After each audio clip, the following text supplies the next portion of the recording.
ያሲንና ሰላምዬ ተለያዩ። ሀንዬ ስራ ጀመረች። አቶ ኖላዊ ከሀና ጋር ተጣላ። አሰላሙ አለይኩም ወራህመቱላሂ ወበረካቱ። ውድ የተከበራችሁ የቻናል ቤተሰቦች በያላችሁበት የአላህ እዝነት ራህመት ከእናንተ ጋር ይሁን እያልኩ ዛሬ ደግሞ በአዲስ ቪዲዮ መጥቻለሁ ማለት ነው። እና እንግዲህ ባለፈው እንዳየነው ያው አቶ ኖላዊ ጉቦ እየተቀበለ ነበረ። ያንን ጉቦ ደግሞ እየተቀበለው እንግዲህ ሚስቱ ስለታመመችበት መድኃኒት የሚገዛበት ብር ደግሞ ስለሌለው ያንን ለማምጣት ጉቦ ውስጥ ገብቷል። ጉቦ ሲቀበል ደግሞ ሀናና ያሲር ደርሰዋል። ከዛም አልፎ ተምቹ ዛሬ ላይም ደርሶ ነበር ጉቦ ሲሰጥ። ተምቹ ዛሬ ላይ እንግዲህ ሀናና ያሲር እንዲሁም ሆኖ በአንድ ላይ ሲያወሩ ተምቹ የአቶ ኖላዊ ብር መቀበል በጣም እየገረመው ለሀና ነገራት። ተሰብስበው ካለ ሀና አንተም ይሄን ነገር ታውቃለህ ማለት ነው ብላ ተነስታ ሄዳለች ማለት ነው። በጣም የሚገርም ልብ የሚሰብር ጉዳይ ነው።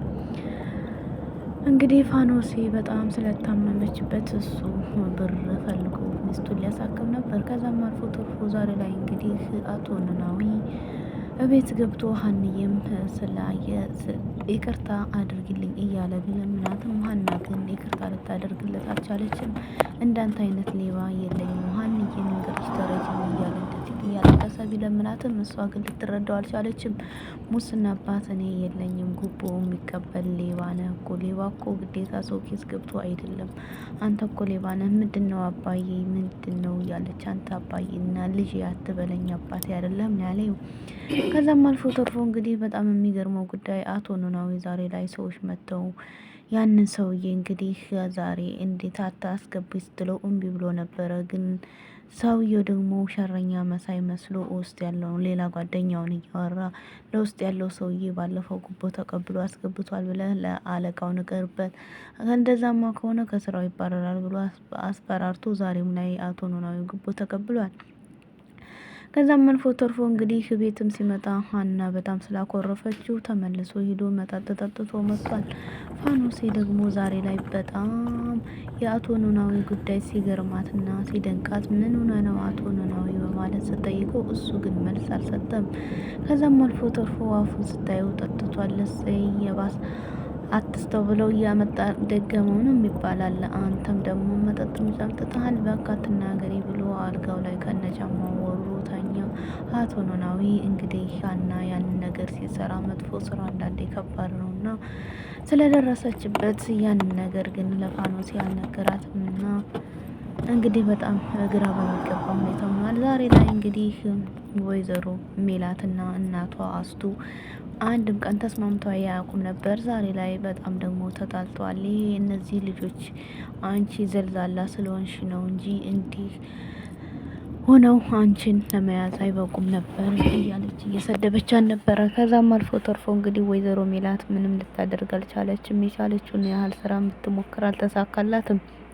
እንግዲህ አስቱ ደግሞ እኔ ብር ልስጥሽና በብሩ በቃ ትከፍቻለሽ ብላ ከተስማሙ በኋላ ዛሬ ላይ ግን ማታ ላይ በጣም ስትናገራት እና ልጆቿንም ስትሰርብባት ወይዘሮ ሜላት ሀሳቧን ቀይራ ባንቺ አልፈልግም፣ ካንቺ የመጣ ብር ዛሬ በራሴ ብር ይሄን እንዲህ አደረኩ፣ የሰደብሽኝ ከልጆቼን እንደዚህ ያደረግሽ ነገ ላይ ያንቺን ብር ወስጄማ እኔ ባንቺ መሰደብ የለብኝም። ስለዚህ ካንቺ ምንም አልፈልግም እና ልጆቼንም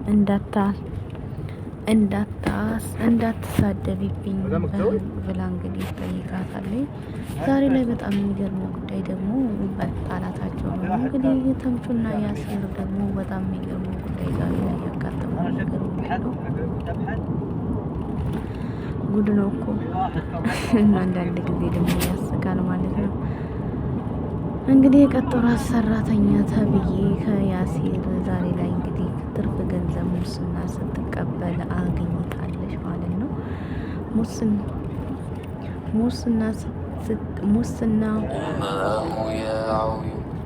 ሙስና ስትሰራና ያንን ብር ደግሞ ግማሹን አስገብታ በሻንጣዋ ካሽ ተቀብላ ወደ ሻንጣዋ አድርጋለች። ከዛም እንግዲህ የአሳይሜን ተምቹ ያላየ መስሎ በስተኋላዋ እየጠበቃት ነበር ማለት ነው። ከዛም እንግዲህ ተዋርዳለች እና አንድ ቀን ያው ሁሌም ክፉ ሰው እንግዲህ እንደዛ እያደረገች ኖራ ነበር ለኪሷ እያስገባኝ። ዛሬ ግን አጋጣሚ ሆኖ ተጋልጣለች በተምቹ ምክንያት። ያሲርና ተምቹ እንግዲህ ያሲርም ሲመጣ ያችን ልጅ አያይዘው ብሩን ሰጥተው ከመስሪያ ቤታቸው አባረዋል።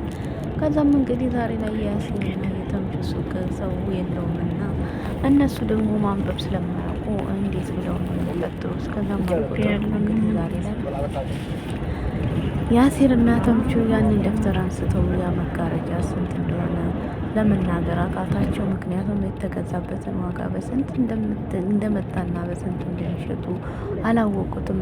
ያልተማረ ሰው አትግደለኛ አለ። ያንን የተጻፈ እንግዲህ ሀለ እያሉ እየደብላለቁ እያነበቡ ከስተመሪ መጥቶ ማስተናገድ አልቻሉም። ምክንያቱም ስንት እንውሰደው ሲሉት በቃ አንተ ደስ ባለህ ብር ውሰድና ደስ ያለህን ብር ስጠን ብሎ ተምቹ ግልግል አላረገውም። ያ ሰውዬ እንግዲህ እናንተ የሚያስቃችሁ ደግሞ ምንድን ነው? የዚህ ዋጋ አልተጻፈም ብሎ ቁጭ አላለም ተምቹ ማለት ነው። ከደፍተሩ እያየ የዚህ ዋጋ አልተጻፈም አላለም። እኔ በጣም ነው የሚገርመኝ የተምቹ ነገር ማለት ነው። ውስጥ መጨረሻ እንግዲህ የሚለው ቢጠፋው በቃ ደስ ያለህን ብር ስጠንና ውሰደው ብሎ እንግዲህ ተምቹ ነግሮታል። እሱ ደግሞ እናንተ ድርዮች ናቸው ብሎ ትቷቸው ሂዷል ማለት ነው። በጣም የሚገርመው ጉዳይ ነው።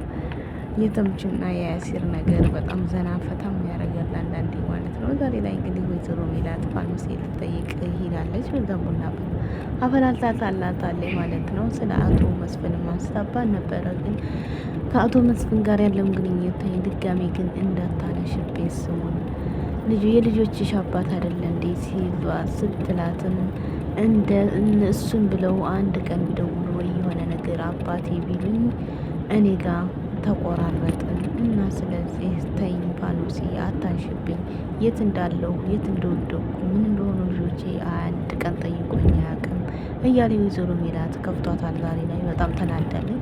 ከዛም አልፎ ተርፎ እንግዲህ የሚገርመውን ጉዳይ ሰላምዬ የገባችበት ስራ ላይ ያዳር ነው እና ያዳርም ከመሆኑ በፊት በኋላ እንግዲህ ምላሴ ናፍቆኛል እያለች በጣም እያለቀሰች ነበረ።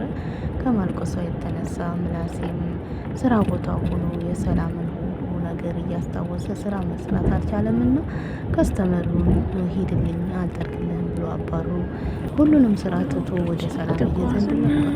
ሰላምዬ በለቅሶ ተቀብላለች። እንግዲህ ሰላም እያለቀሰች ሲያት እና ከወንድሟ ጋር ሆና የወንድሜሽ ነው ወይ? አዎ ወንድሜ ነው። አሁን እኮ የስራ ሰዓት ነው፣ በረፍት ሰዓት ታወሪዋለች ብሏታል። እሺ ብላ እንግዲህ በለቅሶ ተለያይተዋል።